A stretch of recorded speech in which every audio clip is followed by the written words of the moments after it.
Well, I'm really pleased. It was a great turnout. There was good representation from the city and from the city officials and also residents. I thought it was a great dialogue. There was a lot of support. People asked good, smart questions. Hopefully, we were able to communicate kind of what the thoughts are in terms of what an extended or expanded service could look like, kind of based on this model. Obviously, this is just a first step, but this is, I think getting out and getting the community thinking about what the potential is really fantastic. Obviously, we were in Newcastle on Monday, and a couple weeks we're going to be going to Wiscasset and Bath as well. And hopefully we can just get people talking about, the restoration of passenger service on this really, really beautiful, beautiful rail line. This is the way a new proposal should be handled. And the crowd here tonight, this public hearing, if there were any people here who were opposed to it, I think they were awed by the people who were in favor. My name is Peter Owen. I'm the city manager for the city of Bath. I'm Marion Anderson, town manager for the town of Wiscasset. I'm John Duke. I'm the town administrator of Newcastle. Matt Lutkus. I'm Damerscotta's town manager. I'm Gordon Page. I'm the executive director of Rockland Main Street, which is a downtown revitalization program for the downtown Rockland district. But prior to this, I worked for a number of years for what was then Maine Eastern Railroad.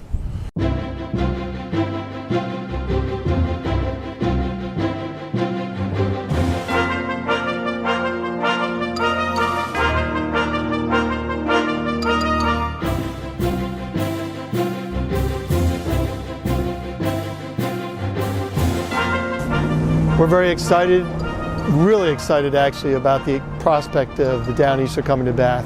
The city is known as the city of ships, and that's because we have a heritage of building ships, and one of the biggest employer in the city of Bath is Bath Iron Works, which builds Navy ships, and these are launched periodically, and it's quite a spectacular thing to see one of these ships put in the river. In addition, there's Maine Maritime, which shows the history of the shipbuilding industry in Bath. They have a replica of the Wyoming, which was one of the largest ships ever launched on the Kennebec River. What will be the great opportunity is for people in Boston to be able to come up on a weekend, come up and visit Bath, go to Rockland if they decide to, and then come back and be back in Boston on Sunday. All the advocate groups for train transportation is a plus for the state of Maine. We've got these rails right here.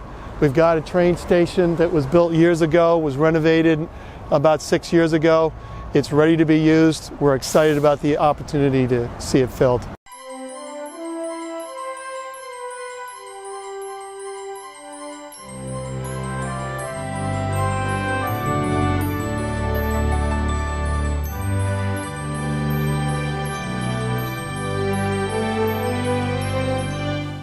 I'm Marion Anderson, town manager for the town of Wiscasset, and I'm here at a future stop of the Downeaster Amtrak train. We have a lot of wonderful shops, some very famous historical places for folks to stop and visit.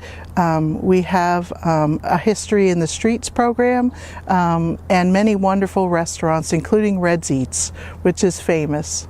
I had the pleasure of meeting with the Amtrak representatives and brought the information to the Wiscasset Board of Selectmen.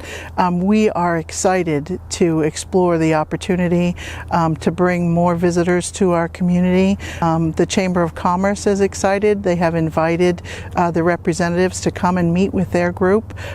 We're in the early stages, but we're really excited. We think that visitors here would certainly enjoy the pace and the opportunity to walk through the prettiest village in Maine.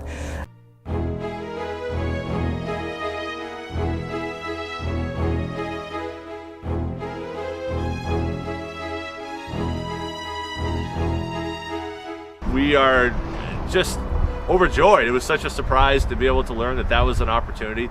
To think of folks getting on a train at North Station in Boston and riding all the way through up to the mid-coast, and in particular Newcastle and Damerscotta. We think it's a great opportunity for us. There's so much great things going on here in our twin villages. The town of Damerscotta and our service center is located just down the hill from the station in Newcastle, and we know that this would be a tremendous amenity not only for our citizens but visitors, and in addition to providing an alternative means of transportation, it gives people a sense that they can take a carefree trip up to the mid-coast, not have to deal with some of the bottlenecks along the way on Route 1, but have a more leisurely vacation, a more leisurely visit. And I think this is just another element of how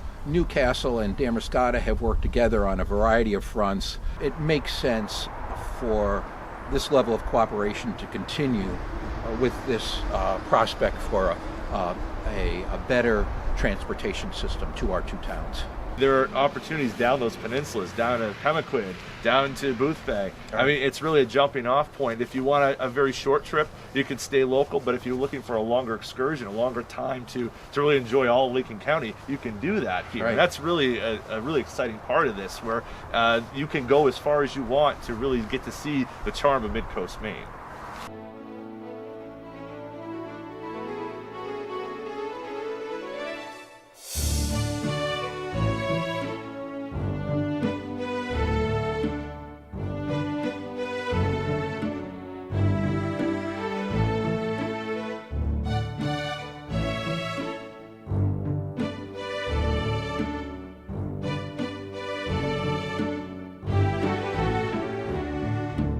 Well, I think we're very excited about the possibility that we're going to be bringing passengers and tourism back into Rockland by train. We get a lot of tourism, obviously, by automobile and by cruise boat, but to have the train back in, I think, is going to be an important part of the mix. We know that the downtown merchants missed that passenger count badly up to a few years ago when the service ended with the former railroad that was operating. And when they land in Rockland, I mean, this is a special place. 7,400 population here in the city of Rockland. It's a hopping place, especially in the summertime. It is the lobster capital of the world. Rockland lands more lobster per capita than any other place in the state of Maine. So, you can see a harbor with working fishing boats. You can see a lot of pleasure craft. And this, Rockland, Maine, is the location of Maine's 3 big festivals: the North Atlantic Blues Festival, the Maine Lobster Festival, and the Maine Boats, Homes, and Harbor Show. It's wonderful to see the Downeaster exploring Rockland, Maine as a destination, and we hope it'll happen, and we hope that it'll happen for a long time. And what great testimony to Train Riders Northeast, and especially Wayne Davis. We're happy that he's worked so hard to do so much.